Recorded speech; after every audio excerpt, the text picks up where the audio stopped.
বাড়ির সামনে থেকে একটা দাদু যাচ্ছিল এই কচুটা নিয়ে। সকাল সকাল আমার শাশুড়িমা বলেই দিল যে কচুটা খাবে নাকি। তো আমি কিন্তু কচুটা 30 টাকা দিয়ে কিনেছি। এটা হচ্ছে মান কচু।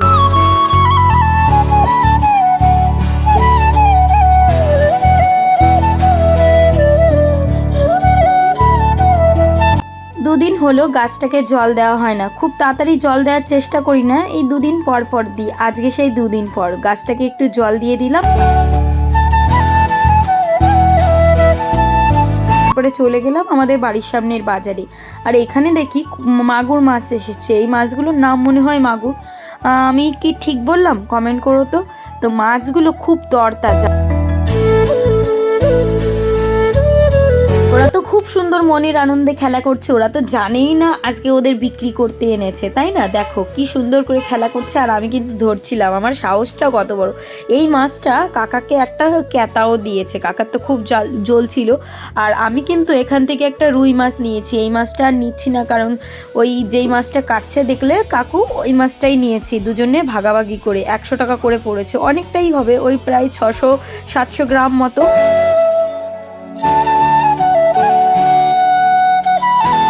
কাকু কিন্তু এখানে হাত দিয়ে মেপেই কিন্তু এই যে পিসগুলো করছে, দুজনে 2 ভাগের জন্য। এখানে আর আলাদা করে ভাগাভাগি করার কোনো ইয়ে নেই।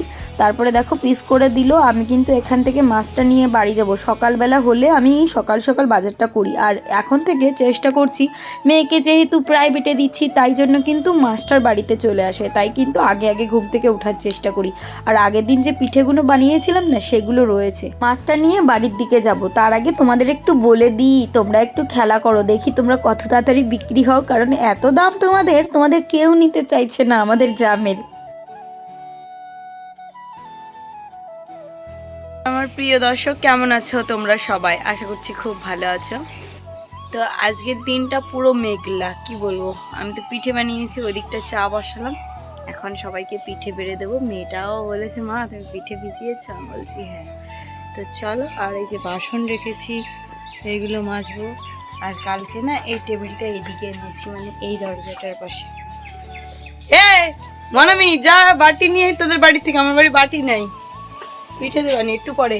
চাটা সকালবেলা প্রথমে ভেবেছিলাম চা বানাবো না, কিন্তু পরে চা বানিয়ে খেয়েছি। আর দেখো সব কিন্তু বাটিতে করে বেড়ে নিয়েছি। একটা বড়দিদের, একটা চৈতালিদের, একটা কাকিমাদের, একটা হচ্ছে আমার শাশুড়ি মাকে, সবাইকে কিন্তু বাটিতে এইভাবে বেড়ে বেড়ে দিয়ে দিলাম। আমার বরকেও কিছু দেব।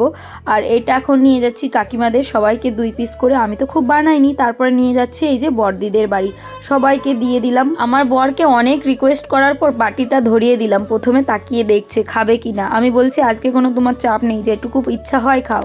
তো ওকে এনে দিয়েছি 4 পিস মতো। তো ও দেখো 1 পিস মতো খাবে। কত বাহানা করার পর কিন্তু খাওয়া শুরু করে দিল। ওর নাকি গলা বুক জ্বলে, ও পিঠে একদমই পছন্দ করে না। হ্যাঁ, ভালো লাগেনি? এই নাটক না, সিরিয়াসলি বলো, ভালো হয়নি? ভালো হয়নি? সত্যি কখন কিন্তু ভালো ঠেকছে না। ভালো হয়েছে মানুষকে খারাপ বলবে? হ্যাঁ না, সিরিয়াসলি বলো। সবাইকে দিলাম তো, কাকিমাদের দিলাম, বড়দিদের দিলাম, মাছের দিদি দিলাম, চৈতালিদের দিলাম, তোমার মারে দিলাম। কেউ কি খেয়ে যাবে খারাপ বলবে? সেরকম লাগছে কি? আর খাবে না তুমি? এই যে শেষ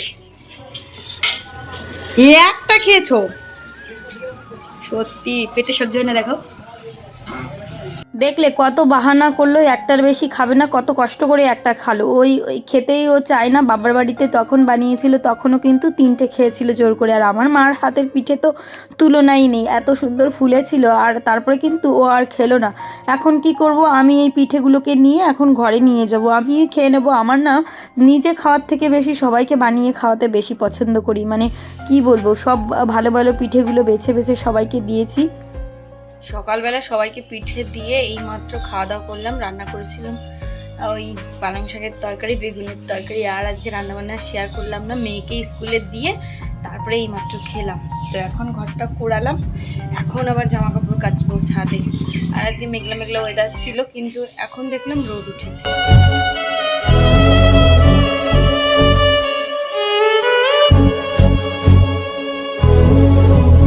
তার তারপরে আর কি সকাল সকাল কিন্তু রান্নাবান্নাও কমপ্লিট করে নিয়েছি। আজকে আর রান্না শেয়ার করতে পারিনি, ওই যে ফোনে চার্জ ছিল না। আর আজকে না খুব তাড়াহুড়ো করে রান্না করেছি, বেগুনের তরকারির সঙ্গে পালং শাক। যাই হোক রান্নাবান্না শেয়ার করে নিয়ে একদিন না করলেই বা কী হবে। যাই হোক দেখো আমার যে সংসারের কাজ আছে সেগুলো করতে চলে এসেছি। আজকে এতটা ঠান্ডা পড়েছে, ঘরের ভিতর শুয়ে একটা ভিডিও এডিট করার সময় আমার পুরো পা ঠান্ডা হয়ে গেছে। তারপরে ভাবলাম এই জামা কাপড়গুলো ধুয়ে দিই। আর আজকে একটু মেঘলা মেঘলা ওয়েদার ছিল, একটু পরেই কিন্তু রোদ উঠেছে, তাই ভাবলাম যে রিস্ক নেব না, ধুয়েই ফেলি। এমনিই তো 2 দিন ধরে শুকায়। আর শীতের জিনিস এই বডি লোশন মাখার জন্য কিন্তু নোংরা হয়েই যায়। আর বাড়িতে একটা বাচ্চা থাকলে কত কিছুই যে নোংরা হয় বুঝতেই পারছো। মেয়ের জামা কাপড়, আমার জামা কাপড়, তারপরে মানে প্রতিদিন টুকটাক করে কাচাকুচি থাকে, তো সব জামা কাপড়গুলো ভিজিয়ে রেখে দিলাম।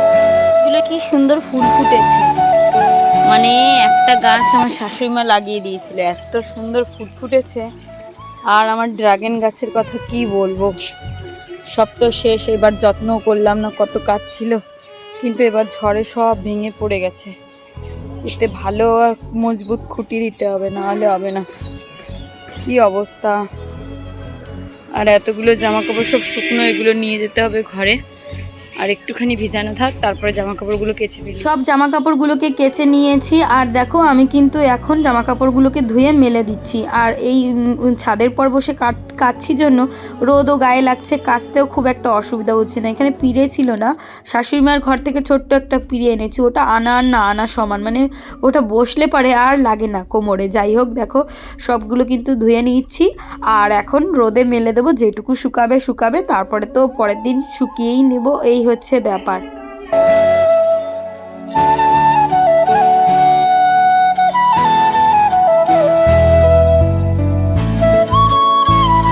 দুজন মানুষ হলে কি হবে, সংসারের কাজ কিন্তু কোনো মতেই কম না, সব কিছুই করতে হয়। একটা হাঁড়িতে 1 কিলো চাল বসালে 4-5 জন খাওয়া যায়, তেমন একটা হাঁড়িতে ওই 500 চাল বসালে সেটুকুই টাইম লাগে, সেই হচ্ছে ব্যাপার। যাই করো না কেন সংসারে কিন্তু সব কাজই নিজে হাতে করতে হয়। তো ওই যে দেখো শাশুড়ি মা কিন্তু নিজের জামা কাপড়গুলো ধুয়ে মেলে দিয়েছে, আর আমার জন্য কিন্তু সাইড করে রেখে গেছে, জানি আমিও কিছু জামা কাপড় কাচবো। তো সব জামা কাপড়গুলো আমার কাচা কমপ্লিট, বেশ ভালোই হলো, তাড়াতাড়ি করে সব কিছু কমপ্লিট করে নিলাম। এখন ওই বাড়িতে গিয়ে কাজ করব।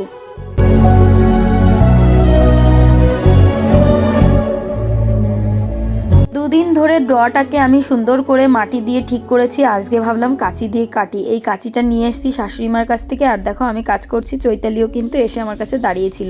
তারপরে কিন্তু এখন সমান করে কাটতে হবে। এই ডটা অনেকটা বাড়তি ছিল, এখন কিন্তু একটু ছোট করেছি, তারপরেও সবাই বলছে বড়।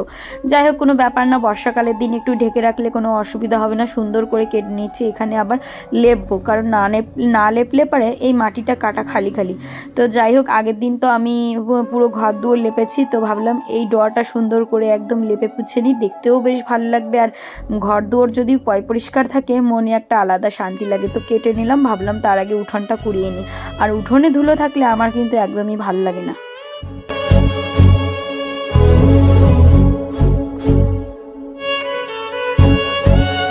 আমি এদিকে ঝাড় দিচ্ছি, আর সিন্দিনীর বাবার নিতে এসছে জল, কারণ ও এখন জলটা নিয়ে ওখানে গিয়ে দোকানটাও বন্ধ করবে, কারণ দুপুরবেলা মানে দুপুর হয়ে গেছে, 12টার একটা বেশি বেজে গেছে। জামা কাপড় ধোয়া কমপ্লিট, এই বাড়ির কিছু বাসন আছে সকালের, সেগুলোও ধোবো। তো এক এক করে না আমি কাজ গুছিয়ে করার চেষ্টা করি, কারণ একভাবে করতে গেলে আমার ঠিক মানে টাইম ঠিক করে ম্যানেজ করতে পারি না। মেয়েকে স্কুলে দিলাম, তারপরে এখন বসবো খেতে। তো বন্ধুরা দেখো এখন আমি পিঠে খাচ্ছি, অনেক কাজ আছে। মেয়ে আবার এসে খাবে বলেছে, ওর বাবাকে একটার বেশি খাওয়াতে পারলাম না, আর আমি খাচ্ছি। আমার বরকে যেই পিঠেগুলো দিয়েছিলাম সেইগুলোই বসে খাওয়া শুরু করলাম। সকাল থেকে এই যে সুযোগ পেয়েছি খাওয়ার, মানে দুপুরবেলা, মানে নিজে বানিয়েছি তো কি হয়েছে, কিন্তু আমার তেমন একটা খাওয়ার ইচ্ছা লাগে না।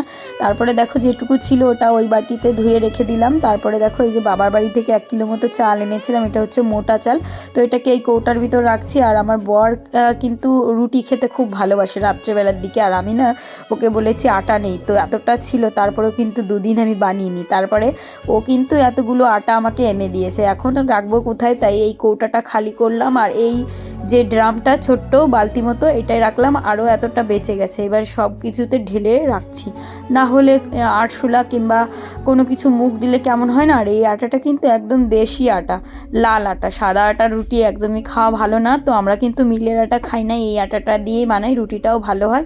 তো চেপে চুপে দুটোই ভরলাম আর একটুখানি বাকি আছে, এটুকু থাকবে, রাত্রেবেলা রুটি করার সময় করে নেব। তো আমার দেখো সব কিছুতে কিন্তু ভরা কমপ্লিট, একটু একটু করে কাজ গুছিয়ে নিচ্ছি ঘরে যে।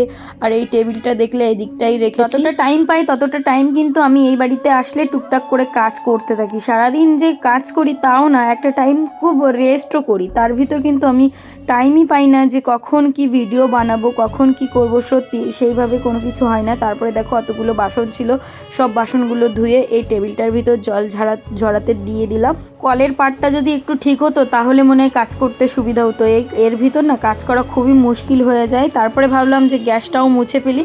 তো গ্যাসটাই খুব একটা রান্নাবান্না করা হয় না, ওই রাত্রেবেলা রুটি করলে পারে গ্যাসের অবস্থা দেখা যায় না, মানে গুঁড়ো ছেটে যা হয়। তারপরে কিন্তু ভালো করে গ্যাসটাকে স্কচব্রাইট দিয়ে মেজে নিলাম আর সাবান দিয়ে, তারপরে কিন্তু এখন ভালো করে মুছে নিচ্ছি। এইভাবে কিন্তু মুছে নিলে গ্যাসটা একদম নতুনের মতো চকচক করে। আর আমার এই গ্যাসটা কিন্তু আমার শাশুড়ি মাই দিয়েছিল। তো আমার শাশুড়ি মায়ের 2-3 সেট গ্যাস ছিল, আলাদা যখন হয়েছিলাম তখন এই গ্যাসটা দিয়েছিল। আর আমার বরের নামের একটা সিলিন্ডার ছিল, সেটা দিয়েই কিন্তু আমি এই চালাতাম। আমার একটা গ্যাসেই হয়ে যায়।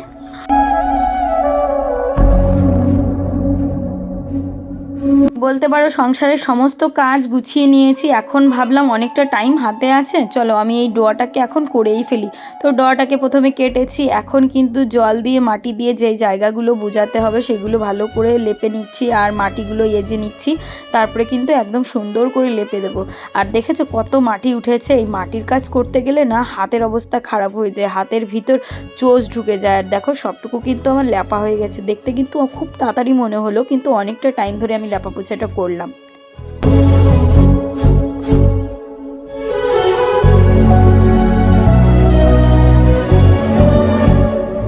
একদিকের বারান্দার ওই দিকটা লেপলাম জন্য ভাবলাম যে এটুকুও লেপে ফেলি, তারপরে কিন্তু এই দিকটাও লেপা পোছা শুরু করে দিলাম। আর ঘর দৌড় লেপার কোনো দরকার নেই, যেহেতু কালকে লেপেছি কতই বা লেপবো। মাটির ঘর সপ্তাহে একদিন লেপলেই ইনাফ, সুন্দর থাকে।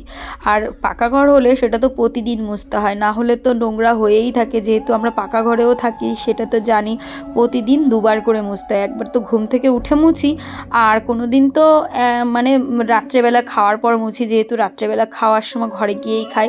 তো দেখো সুন্দর করে এই দিকের বারান্দার এইটুকু ডোয়াও লেপে নিলাম। অনেকে মনে করে দুজন মানুষের খাওয়া দাওয়া এত কিসের কাজ, তোমরা তো দেখেই বুঝতে পারছো। এই দেখো ঘর দূর কালকে থেকে লেগেই আছি, কখন ঠিক করবো ফাইনালি আজকে আমি এই ডোয়াটা ঠিক করে নিলাম। তারাও তোমাদের পিছনে ক্যামেরা দিয়ে। তো দেখো বন্ধুরা কত সুন্দর লাগছে দেখতে। বলে না সাজলে গুজলে বান্দির মেয়েকেও ভালো লাগে, এটাই কথা। ঘর দুয়ারকে যতই সাজাবে মনটা ততই ফ্রেশ থাকবে। তো সব কিছু গুছিয়ে নিয়েছি, এখন মনটাও ফ্রেশ লাগছে। আর দেখো চারিদিকটা পরিষ্কার করে নিয়েছি। আর এখন তো শীতকাল, এখন দেখছো গাছে কত পাতা, কিন্তু একটা সময় এমন হবে যে এই গাছের পাতা একটাও গাছে থাকবে না, সব মাটিতে পড়ে যাবে। তো তখন কিন্তু আমার প্রচণ্ড পরিমাণে কুড়াতে হবে, কুড়িয়েও কোনো কাজ হবে না। তারপরে কিন্তু স্নান করে এই বাড়িতে এসে খাওয়া দাওয়া শুরু করলাম। ওই সকালে যা রান্না করেছিলাম। আর আজকে আমার বরকে কিন্তু আমি নিজে হাতে খাইয়ে দিচ্ছি, বলছি দেখো না তোমাকে আমার অনেক দিন খাওয়াই না, মেয়েকে খাইয়ে দিই, চলে তোমাকে খাইয়ে দিই। আর আমার বর বলছে না আমি হাত দিয়ে খাচ্ছি। তারপরে 2-3 গাল খাওয়ালাম। আর রাস্তা দিয়ে এত লোক যায় না, সবাই তাকিয়ে দেখে হাসে। যাই হোক কেউ কি বললো না বললো আমি অত দিকে কান দিলে হবে না। নিজের বরকে, নিজের সন্তানকে, নিজের শ্বশুর শাশুড়িকে ভালোবেসে যাবো, আমি তো নিজে মন প্রাণে এটাই চাই। তো তোমরাও আশীর্বাদ করো বন্ধুরা। এখন এইমাত্র 8টা বাজে, মেয়েকে বই পড়ানো হলো, এখন রুটি বানাতে যাব। অনেকক্ষণ পড়ালাম, সেই সন্ধ্যা 6:30টার দিকে বসেছি, এখন 8টা বাজে। তো পড়ানো কমপ্লিট হলো, এখন রুটি করব। আর সকালবেলা পিঠে বানিয়েছিলাম, সে পিঠে আমার বর 1 পিস খেয়েছে। আর মেয়ের জন্য রেখে দিয়েছি 2 পিস মতো, 2-4 পিস। আর সবাইকে বিলিয়ে দিয়েছি, ঘরে আমি নষ্ট করতে চাইছিলাম না, আর আমারও তেমন খেতে ইচ্ছা করছে না।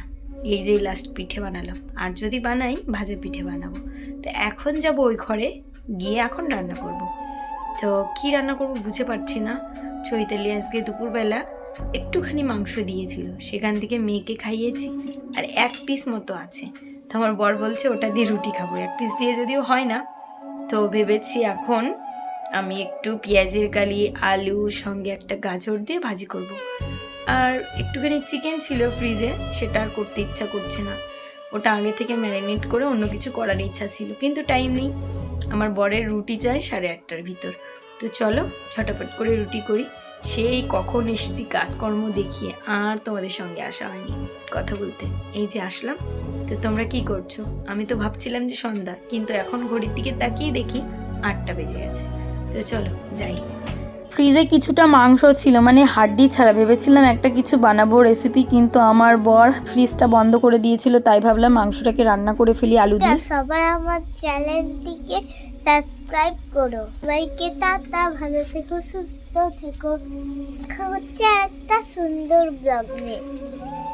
আমার মা দেখাচ্ছে একটু পরে কি রান্না করে উঠি।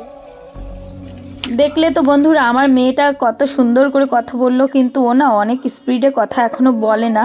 একটু আগে তো খুব ছোট থাকতেই কথা শিখেছে, কিন্তু অনেকটা বেঁধে বেঁধে যেত। যাই হোক, এখন অনেক সব কিছু পরিবর্তন হয়েছে।